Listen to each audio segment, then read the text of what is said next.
So I'm going to peel back the curtain a little bit and share a little bit of a secret with you. When you work in television news, your job is to make sure, A, that the information is accurate.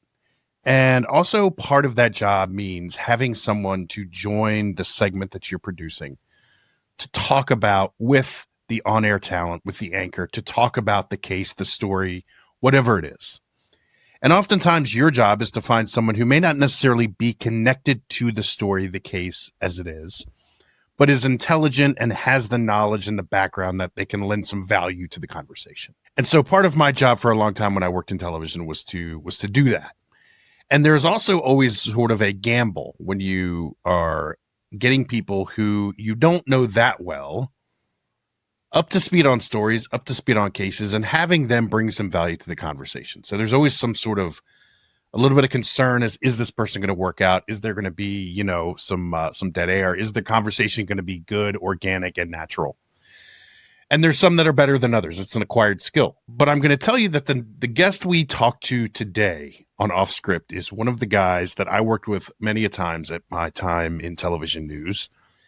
And he was the best kind because he knew exactly what he was talking about. He always brought value to the conversation. He is qualified. He is a incredibly nice guy. And I think you'll find all of that to be true when you listen to our conversation today. And the guy that I'm talking about is a gentleman by the name of James Galliano, a longtime FBI law enforcement veteran. He's served in a number of different capacities in a number of different places. And every time he was on television, I couldn't help but listen closely to what he had to say because he always brought value to the conversation. And I think that's what you're going to find today.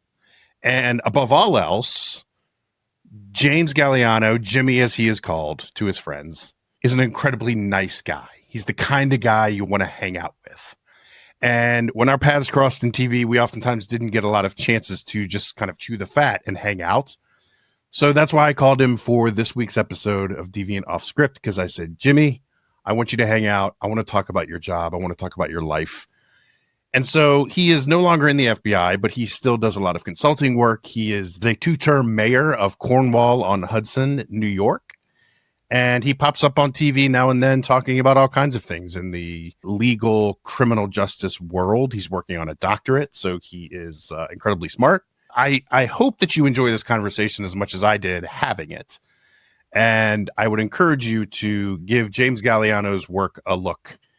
Give him a Google, because I think you'll find he's an interesting guy. And here he is in our conversation for Deviant Off Script. Friend of mine, buddy of mine, James Galliano.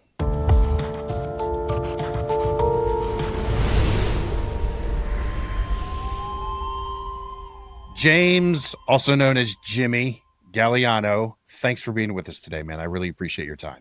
Glad to join you, man. We go way back, as they say in this business. Yeah, absolutely. And back to the 2013, 14, somewhere in there, CNN and HLN crime coverage. What I do want to do is I'm not going to try to talk about your resume because I'm going to miss something. So what I'm going to do is I'm going to ask you to give us your CV or your resume. And now is the opportunity to sort of like make it as awesome as it can be. Like, don't hold back. Tell us who you are, what you do. Yeah. You know the old saying, the longer somebody gives their CV or their resume, the less important that they are. I mean, I learned that back in the day. Somebody that comes with a 3x5 card, that's the guy that you need to respect. And, I'm lucky and I'm blessed. I come from a military family, graduated from West Point in 1987, spent 4 years in the Army as an infantry officer in the 10th Mountain Division from 1987 to 1991. Funny, I left the Army because I didn't think there was enough action. I desperately wanted to go out and do good things for my country. And this was just before the Gulf War, the Persian Gulf War in 1991. Yeah. I read a book written by a guy by the name of Joe Pistone, and it was made into a movie with Al Pacino and Johnny Depp called Donnie Brasco. And I read that book and I'm like, that's what I want to do. So, my family came to this country in 1905 from Sicily. and reading Joe Pistone's book, I'm like, I want to be an undercover FBI agent. That's what I want to do. So got into the FBI in 1991, was assigned to the John Gotti squad in Queens, New York. I mean, here I am, a boy that grew up in Decatur, Georgia. You can't tell from my accent, of course, but I spent 4 years on the Gambino crime family squad, C-16, which was stationed out in Rego Park, Queens at the time. Then spent 2 years on a drug squad working basically the Cali cartel that was operating in New York, coming up through Miami, and was in Jamaica, Queens at the time on C-13, which was an FBI NYPD task force. In 1997, was selected for the FBI's hostage rescue team, which is a 52-man squad that was set up to handle any kind of high-risk arrest in the United States. They're a Tier 1 asset, trained under Delta Force, the Navy SEAL, SEAL Team 6, British SAS, were formed basically in 1983 because with the 84 Olympics happening in Los Angeles, the United States realized we don't have a team that can handle any type of terrorist attack on U.S. soil unless you suspend posse comitatus. So HRT, the hostage rescue team, was stood up. Did that from 1997 to 2001. 2001 came back to the New York office, worked a couple years on a drug squad, FBI NYPD task force that was working up in Washington Heights, which is up by the George Washington Bridge in New York, basically Dominican dope that was coming in at the time. We can't claim ethnic groups. You can't say the squad I worked on was the Sicilian black tar heroin because everybody gets all out of whack on that now. Right. This was the Dominican squad back then. Then went undercover for 2 years, worked organized crime, basically like Cosa Nostra, extortion cases, gun running, that kind of stuff, and some police corruption. Then after that, went up to Newburgh, New York, which is very close to where I live now, and set up a FBI task force that handled Orange, Dutchess, and Sullivan counties up here and went after the violent street gangs. The Bloods and the Latin Kings were the big thing back then. So handled that for a while. And then because the Bureau's policy at the time was, you could only be a supervisor for so many years, and I'd been a supervisor for 4 years, I either had to step down or go to FBI headquarters. I bristle at authority, if you haven't already known that. So I did not want to go to headquarters. I didn't want to get into that cycle. So I took an opportunity. I'd been overseas. I spent 3 deployments over in Afghanistan when I was the FBI senior SWAT team leader in the New York office. And so I wanted to do something different.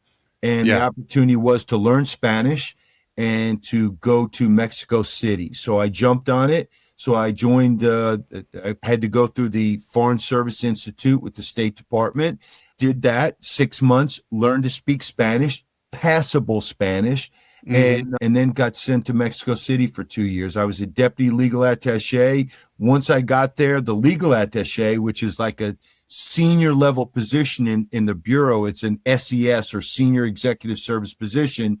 He retired right away 1 month into my tour as the deputy legal attaché. So I was the acting legal attaché, and I did that, and I loved it. Came back to New York, served as like the chief of staff or the assistant to the assistant director in charge of the New York office for a year, and then I retired. And then that's how you and I met, because, I left to teach. I went to St. John's, got my master's, started studying on my doctorate, which I'm just about to finish up now. Yeah. And doing that when CNN called. And that brings us to here. I've talked to FBI and state's attorneys folks, and you hear them use the phrase the New York office. Yeah. And in my mind, the FBI New York office, like when you call it the office, it's like a floor with like 10 or 12 people. But I'm trying to wrap my head around, what is the FBI's New York office? Right. I mean, it's a huge building, is it not? Like, this is like major operation. Great question. So in New York, we're a little persnickety. The FBI's New York office is the flagship office. We're called the flagship office of the FBI. And why is that? because there are 56 divisions of the FBI in the United States. And people are thinking, and they go, well, if there's one per state, there's only 50 states. How is there 56? Because some states have more offices than other states. And I'll give you an example. In New York State, the New York office, which is the flagship office, covers everything downstate. It covers the 5 boroughs in New York, the 2 counties out on Long Island, and 6 counties on the left and right side of the Hudson River. Then you have the Albany office, which handles everything north, and the Buffalo office, which handles everything to the west. So there's 3 offices in New York. Now, North Dakota doesn't have an office. There's an office in South Dakota that covers that in parts of Montana. There's a Butte, Montana office, which covers parts of North Dakota. So that's how it works. So the flagship office of the FBI is the New York office. And why is that? Because the FBI has 36,000 employees. God. Of those 36,000 employees, 12,000 of them are special agents. Think about that. So 12,000 special agents, 2,000 of them work in New York City in the New York office. So 1 in 10 FBI agents is assigned to the New York office. Now, when you think about how small the FBI is, all the special agents, all the professional support employees, total of 36,000, that's how many New York City police officers there are for the 5 boroughs of New York. Yeah. So it's not that big. You know, one of the things that's always, you talk about these different offices in the FBI, it's always been interesting to me of like every office, you all sort of go through the same basic training process and protocol, and you kind of get filtered out right to different offices. But like different offices deal with very different crimes. Like New York City, if you're in the New York City office and then suddenly you're in the Butte, Montana office, like it's a completely different job, is it not? So the joke was, and I don't want to get too much into the weeds because I want your listeners not to, I don't want to be too wonky. Sure. So the FBI has been around for 117 years. During that time, they have only had 9 FBI directors that have been confirmed by the United States Senate. Mm-hmm. You'd say, well, that's impossible. 117 years, 9 guys? No, because J. Edgar Hoover was a young 29-year-old in 1924 when the Bureau of Investigation became the Department of Investigation. He took it over and brought it into the Federal Bureau of Investigation, and he served for 48 years at the helm. That's impossible, right? Yeah. He served under 8 presidents, from Calvin Coolidge all the way until Richard Nixon, when J. Edgar Hoover passed away in 1972.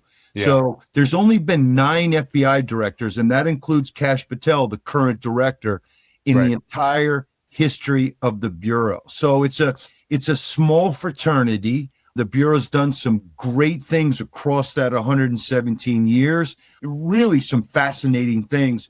But yeah, that's how we got to where we are. Do I believe it's the premier law enforcement agency in the history of the world? Absolutely do. Have there been some missteps and some miscalculations along the way, which I'm sure we'll talk about? Absolutely. Like I was saying before, like it's a different job in different places. And you've been all over the place, and investigative work is investigative work to some extent, but also depending on where you are, that all changes. And like the resources are different, what you can find out, who you're going to talk, like how do you sort of adapt the investigative and police law enforcement DNA? How do you adjust that for where you are when you're always moving around? So that's where in the FBI, you have to position and place resources where the crimes are. Now, where are the crimes?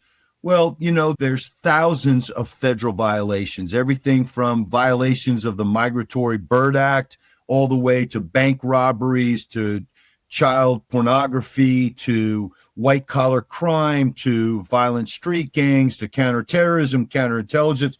There's thousands of different FBI violations. And yet, to your point, Andrew, you're spot on. Where you work you have to look at your AOR, your area of responsibility. That's a military term, and I'm a military guy, but your AOR, and you have to assess what's making the most difference in the city of Chicago.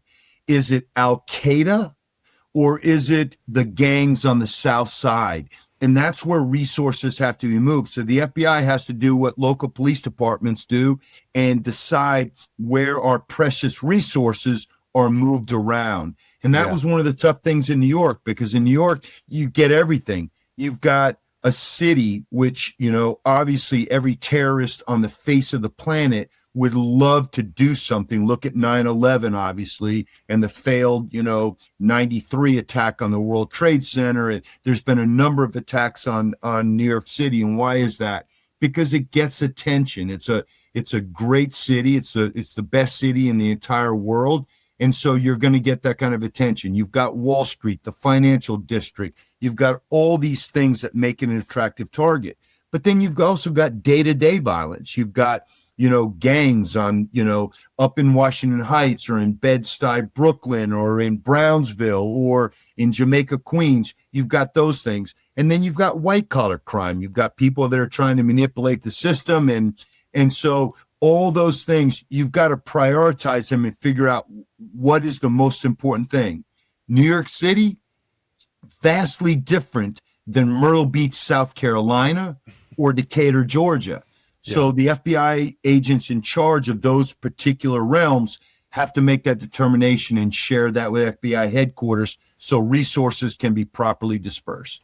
Man, thinking about New York specifically, like as an FBI agent and sort of being one of the people leading that office, this isn't even really a question. It's just more of a thought of like, I don't know how, like you go to work every day, like praying nothing happens. But like at the same time, how do you have eyes on everything all the time? And like you said, New York is a population center, a business center, a media center. Like it's obviously not the capital of the United States, but it is a beating heart of a lot of things in this country for a lot of reasons. So there's a famous saying in our business: the good guys have to get it right every single time. Yeah. The bad guys have to get it right once. And no matter how many terrorist plots that you can thwart, no matter how many bad guys you take off the street before they do something evil or bad, it doesn't matter. It's the one time that the bad guys get it right that cause 9/11 or cause any of the other major, the bombings in London or Belgium or overseas. It's that one time where they get it right and it can cause mass casualties. That's what keeps us up at night. That's the stress of the job is going, not on my watch. I want to make sure that doesn't happen on my watch. And how do you do that? Well, there's lots of ways. I mean, it's human intelligence. It's making sure that you have confidential sources, a good base of cooperators that are telling you what you need to know. It's signal intelligence. And in the United States, we collect metadata. The Patriot Act allows us to collect communications between foreign adversaries or foreign terror organizations and U.S. citizens. Now, in the United States, we have this pesky thing called the Fourth Amendment, which says that you and me, the government can't listen to our phone calls without a warrant. However, if it's an overseas adversary, if it's Russia, China, North Korea, places, Iran, places like that, we can. And if American citizens are communicating with them, we can collect that data. But Andrew, when I tell you, that is metadata. That is millions and millions and millions of communications. And you've got a few people that are trying to sort through that and figure out what is Mrs. McGillicuddy talking to her daughter about groceries. And then what is somebody talking to somebody in the United States and they're in Iran and they're trying to buy state secrets or military secrets. What do we need to focus on? That's the tough thing. Well, yeah, and you have to always stay 2 steps ahead of the adversary, right? And like if you don't necessarily know where they are, it's impossible to be 2 steps ahead of them if you don't know where they are. Yeah. Well, and where they are. So you and I are doing this.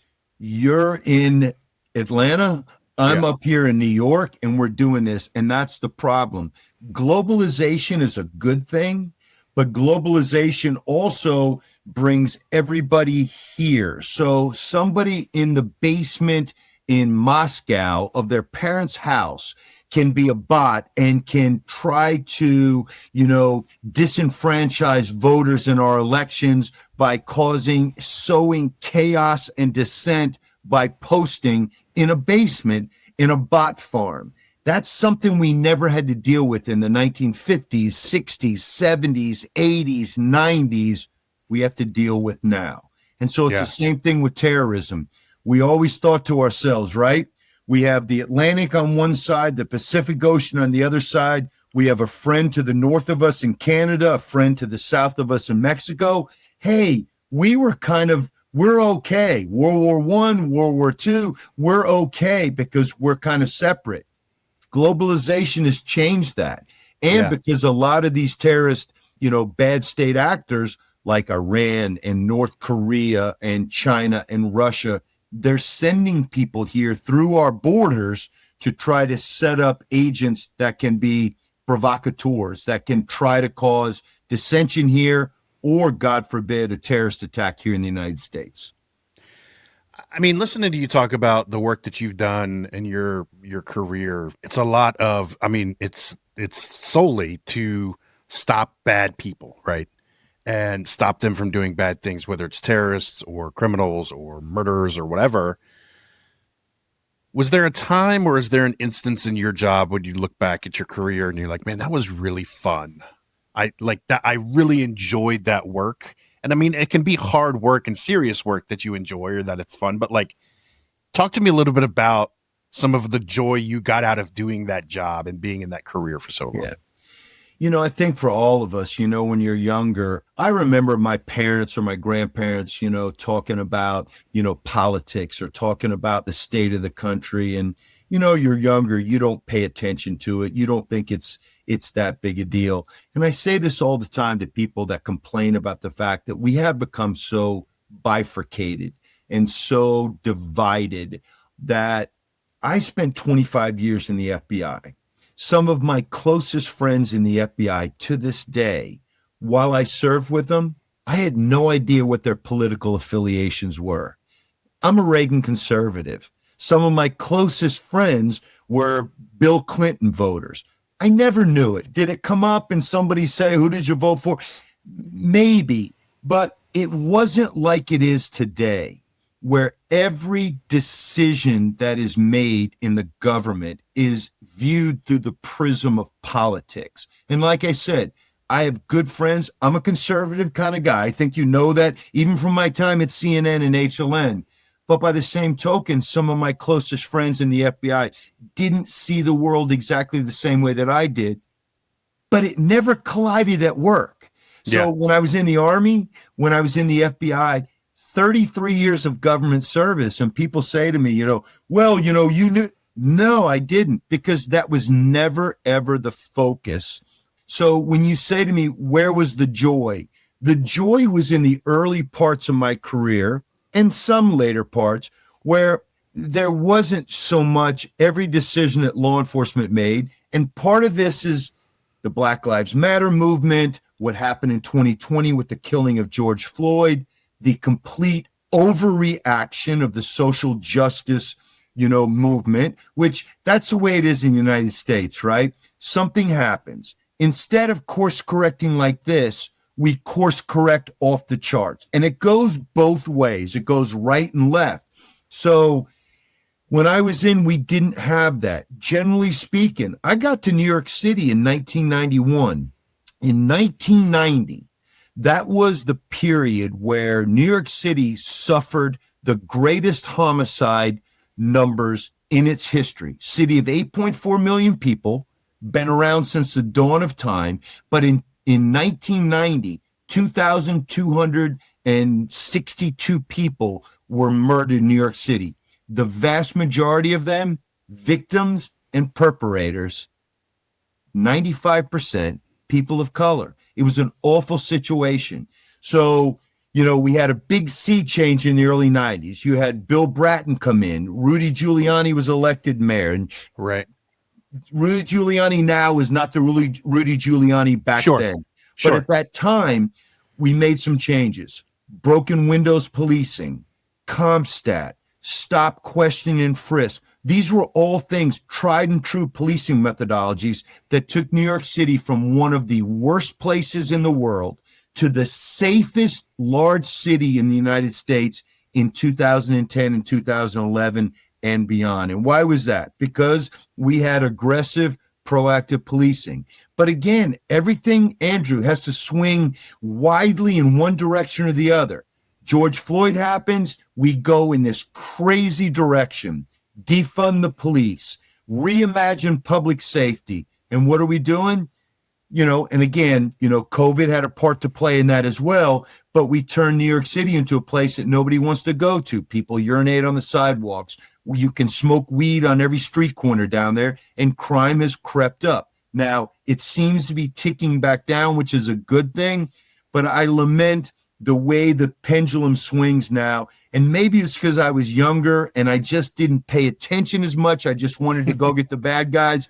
But when I was a young agent, I just didn't sense that. And it's probably more me than it is the world. You were also in the Bureau at an interesting time. And it's a time that we've talked about on this show a lot.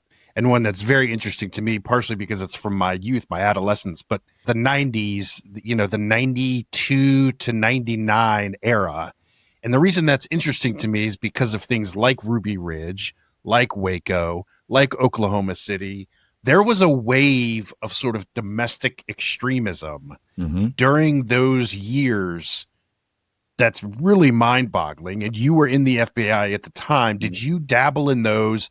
Yeah. How did those cases sort of infiltrate other corners of the FBI and what you guys were doing from an investigative standpoint? Yeah. So I was a young SWAT guy, in 1992, 1993 in the New York office. So I was a junior guy, had just gotten into the FBI, I'd been there for, enough time to get a cup of coffee and learn where the restrooms were and where the water fountains were when Waco happened and when Ruby Ridge happened. Now, those were handled by the FBI's hostage rescue team. I got to the hostage rescue team in 1997. So 4 or 5 years after that happened. However, it had an indelible impact on me. And why is that?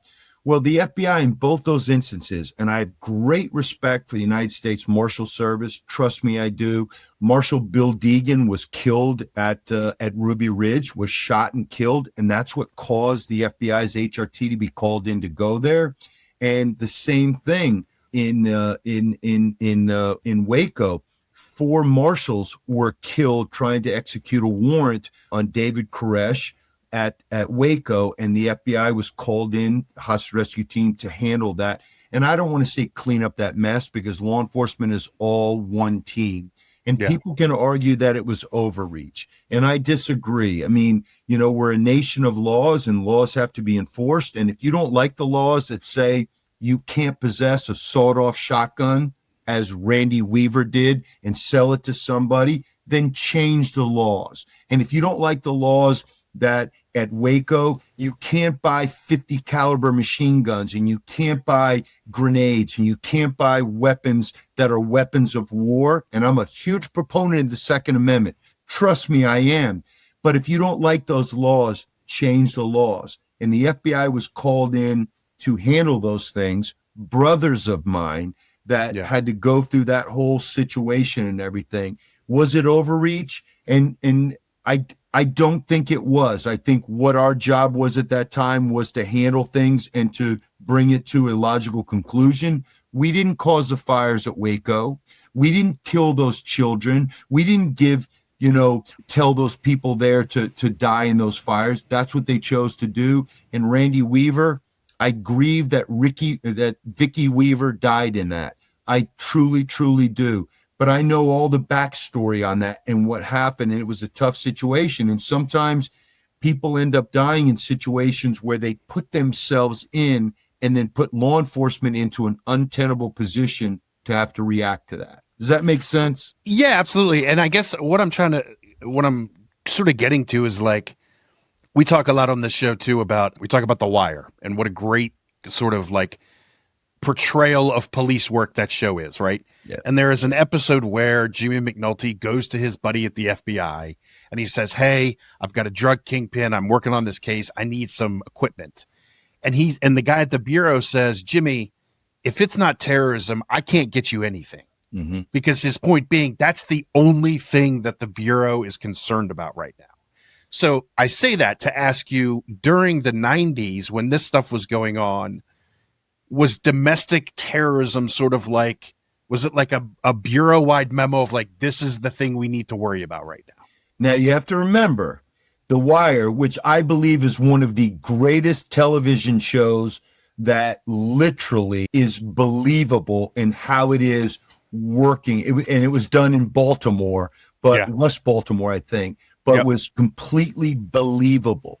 But you have to understand that at that time, now, that's way after the Bureau changed. The Bureau was founded in 1908. And as I said, J. Edgar Hoover took over in 1924 and brought us into this modern era. So I look at my career, 1991 to 2016, 25 years. I look at that time period and I say, my career was bifurcated by 9/11. Yeah. Prior to 9/11, it was organized crime, bank robberies, white-collar crime, child pornography, all the standard things that the FBI were. Sure. Post 9/11, about 1 year after 9/11. Now, you got to remember, Robert Mueller took over the FBI 7 days before 9/11 happened. Louis Freeh stepped down, didn't finish his 10-year term. Robert Mueller came in and picked it up 1 week before 9/11. I don't think I realized that. Wow. 7 days before 9/11. Now, Robert Mueller, a year after 9/11, went up on the Hill. You can Google this and look it up, and basically presented his plan for changing the FBI. There were arguments made that the FBI should separate itself just like they do in the UK and Britain, and they should be an MI5 and an MI6. For your listeners or viewers, MI5 works domestic issues and crime. MI6 in Britain handles everything overseas. Similar to the FBI and the CIA, but what the argument was, the FBI should split. There should be an intelligence branch like MI6 and an MI5 that handles bank robberies, extortions, violent crimes, drug dealing, the stuff that the FBI had historically worked. There was a big change. I was a drug agent at the time. I worked narcotics when 9/11 happened. And at the time, 600 agents, and we didn't have 12,000 agents at the time. We had around 10,000 or 11,000. 600 agents is a big swath, were moved to counterterrorism. Yeah. So that moved over, but that was in 2002. That's when that happened. Now, The Wire came about, when was it, 2003, 4, 5, or whatever. Yeah. There was a focus. It wasn't during the 90s, even though they were kind of looking at that period of time. But yes, the FBI all of a sudden had a top 10 priority list. Number one priority, ensure that a terrorist attack on U.S. soil does not occur. That's number one. Yeah. Number two, prevent the People's Republic of China, the communist regime, from stealing state secrets, stealing military secrets, stealing intellectual property. Number three, white-collar crime. Number four, transnational organized crime. And by the time you worked your way down to 10, and then 11, 12, 13, 14, 15, it was drugs, violent street gangs like The Wire. So that happened in 2002. Yeah, and I imagine on that list, like the top 6 can all sort of like be lumped into one big bucket. Like transnational organized crime is also terrorist attacks, is also that, and also this. So it all sort of blends into the same. Yeah, there is some synergy there. Yeah. However, having said that, they are separate and distinct, because terrorism at the time, Now, now we worry about domestic terrorists as well as international terrorists, but the foreign terror organizations and the ones that across the last 5, 6, 10 years that have killed the most people around the world, Al-Qaeda, ISIS, Al-Shabaab. There are certain groups that commit the gravest and the greatest amount of casualties around the globe. Now we have lone wolves here. We have domestic terrorism, and we have a lot of different things. I know you and I talked before. Is white supremacy an issue? Absolutely it is. Does it meet the metric of the greatest amount of kills or attempted kills that I say radical Islam does? The numbers don't match up. Now, that doesn't mean that you can sleep on one or the other. You've got to focus on them. But the FBI became hyper-focused on those, preventing those from happening here after 9/11. Everyone agreed 9/11. I don't want to say we were asleep at the switch, but unfortunately, the FBI and the CIA and locals, we didn't have the synergy and the connection that we needed to have. And we can never allow that to happen again. I mean, we lost almost 3,000 of our fellow citizens because we just didn't connect the dots, and it can't happen again. I want to talk a little bit about organized crime and your time in that unit. I think we all sort of picture, you sitting in a van that says, Stan's Moving Company. And you're sitting there with a headset on and you're listening to crackly audio from inside an Italian restaurant. Keep going. Walk me through, how close is that to the reality of some of the work that you did? You just nailed it. One of my first jobs. So, after I read Donnie Brasco and I'm like, okay, I'm going to be that guy. I want to be that guy. I end up getting to the Queens office, which was the Brooklyn Queens Metropolitan Resident Agency. It was located at 9525 Queens Boulevard in Rego Park. The office has since moved to Kew Gardens back in the late 90s, but that's where the office was. And when I got there, and I can't take any credit for it, John Gotti had gotten arrested in December of 1990. I arrived at the FBI Academy in February of 1991. So 2 months later, I went through the 6 months. And then in May, at the end of May, early June, I end up in Queens and I'm assigned to that squad. So the hard work, the Gotti case, no credit to me. I get there. And so we're now in the process of Gotti's been arrested. Frank Locascio, who was a consigliere at the time, had been arrested. And Sammy the Bull Gravano, the underboss, had been arrested. So my job at the time was, Jimmy, you're going to take the Bronx because you live upstate, so it'll be easier for you. And we want you to, take pictures of these guys that are part of these crews in the Bronx. You nailed it. You want to talk about Scooby-Doo and, the conversion van that they used? Now, it wasn't painted like Scooby-Doo, but it was a conversion van. Now, here's how it worked. I had to wear a suit and tie to work every day in those days. This is 1991. The Bureau still required agents, not anymore, to show up to work every day in a coat and tie. I wore a shoulder holster, went to work, and then I would get to work, grab the conversion van, drive to an offsite to pick up a slab of dry ice, because when you park the van in the Bronx on Westchester Avenue to take pictures and to see what was going on, the van couldn't run. So there was no AC. So you would get in the van, you would strip down to, and Andrew, I'm not being, over the top here. You'd strip down into your skivvies, a t-shirt and your underwear, and you would slide a piece of dry ice into the side, and that would keep it. July in New York, it gets into the 90s, and you would sit in the back. The windows had Velcro, kind of like, the match if you're going for an X-ray and you get that heavy lead piece that's put over your private parts. Well, those things were hung up on the windows. You would peel it down just a little bit. So back in those days, no cell phone cameras. You're talking about, I had a Nikon because we all had to go to photography class, a Nikon with an extendable lens that was this long, No Yeah. shit. And Yeah. then you'd stick it right there in the corner. And okay, so-and-so is handing an envelope to so-and-so, and you would take a bunch of pictures. You would then have to wait until everything calmed down on the sidewalk there.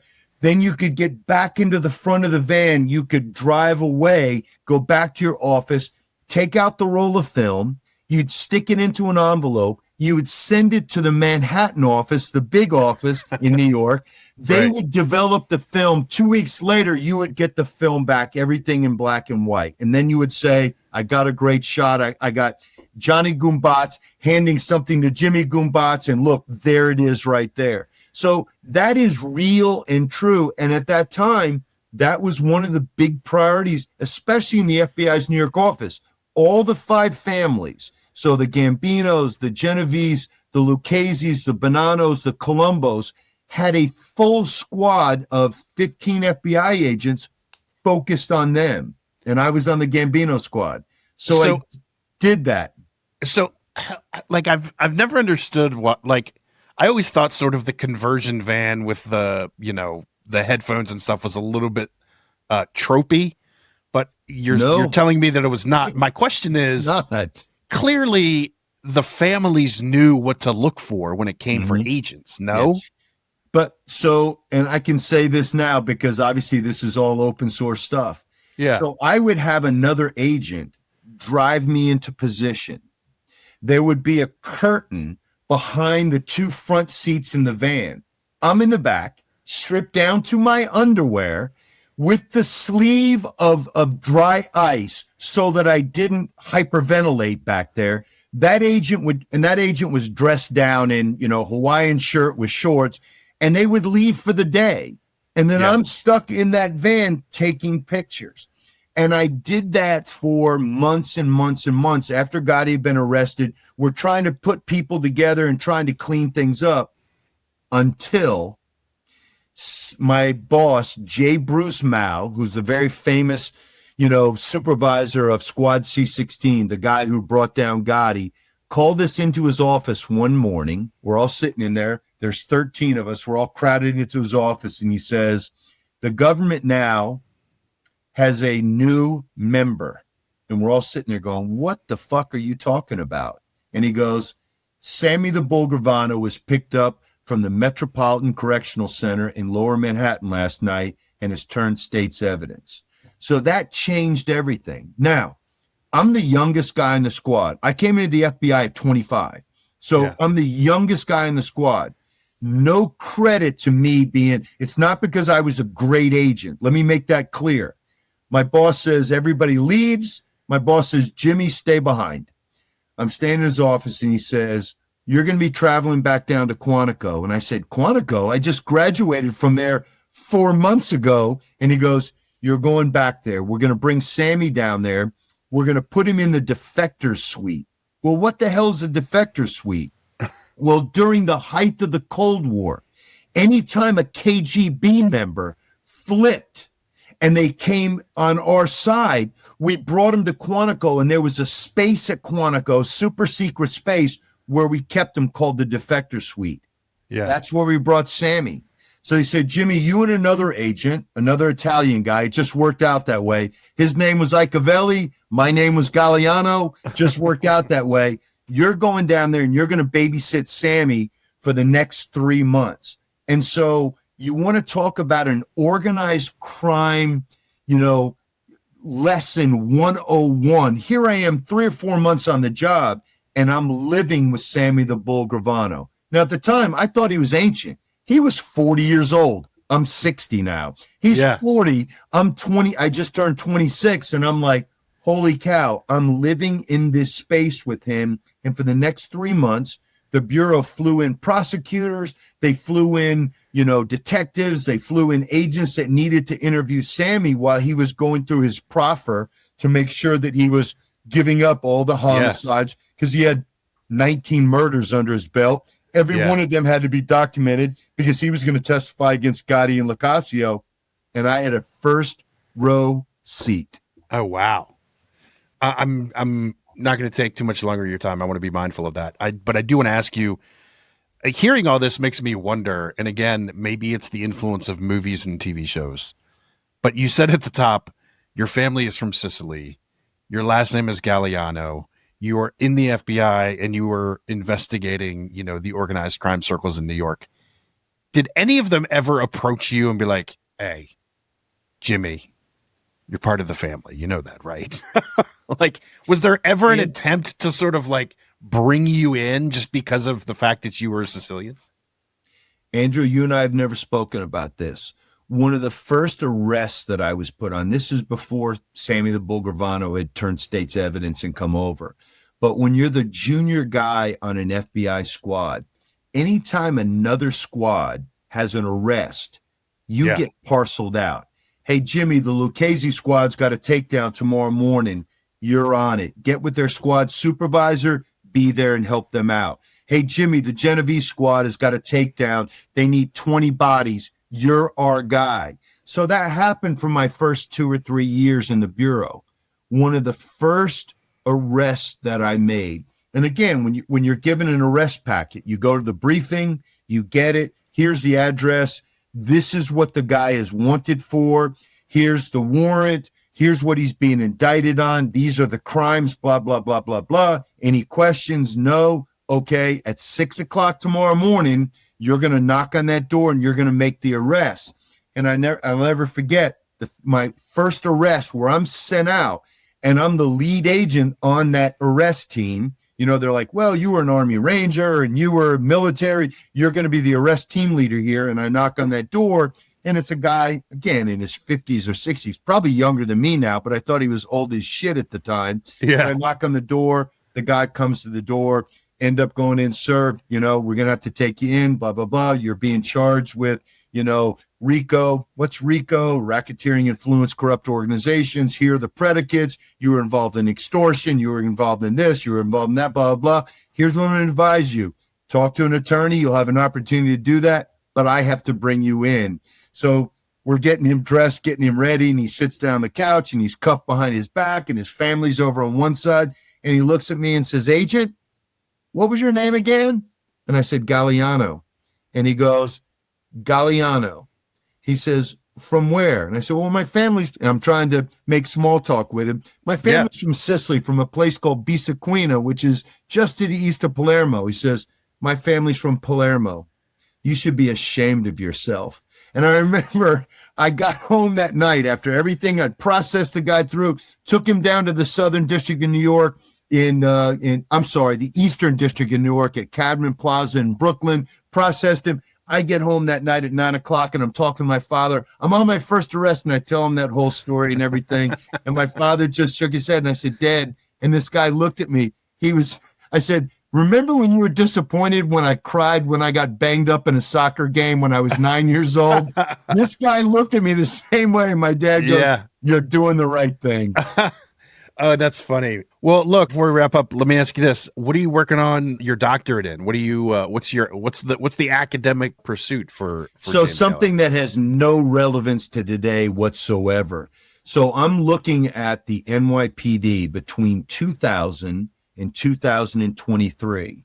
And I'm looking at all of the police involved deaths. So there are officer involved shootings where police officers shoot somebody. And then there are police-involved deaths where somebody is killed by police. So I'm looking at it from 2000 to 2023 across 23 years to determine if any racial disparities exist in how the NYPD, which I will say on their behalf, is a majority-minority department and one of the most, restrained police departments, especially as the largest police department. Remember I said 36,000 police officers in a city of 8.4 million people. I'm studying whether there's any anomalies or racial disparities in how the NYPD dispenses fatal force. Make sense? Yeah. So that's your doctoral dissertation? That is my dissertation. Oh, nice. Well, I'm sure you'll at some point talk to a friend of our show, one Darren Porcher, who I know that you know. I know Darren very well. Absolutely. Yeah, he was. He and I chatted about, I don't know, it's probably 6, 8, 10 weeks ago. But we talked about all of that kind of nerdy police procedure, broken window stuff. and like kind of the theory and philosophy behind all of that. So apologies for the dog making an appearance right now. What is your dog's name? So this is Dansby, named after a shortstop for Atlanta. Right. My daughter named her. So she's a rescued pit bull, and she's a pain in my butt. But she looks like a sweet pea. Okay, you've been talking long enough. Yeah, absolutely. Well, look, Jimmy, I'm going to let you go. Thanks so much for your time, man. I really appreciate it. This was fun to just kind of like hang out and chew the fat and talk about this kind of stuff. Absolutely. I'd love to connect again. I think there's a lot of things. I like what you're doing. I like your podcast and what your focus is on. And if I can help out in any way, I think you're doing a good thing by exposing what law enforcement does and some of the backstories and the intricacies about it. So appreciate what you're doing, Andrew. Thanks, Jimmy.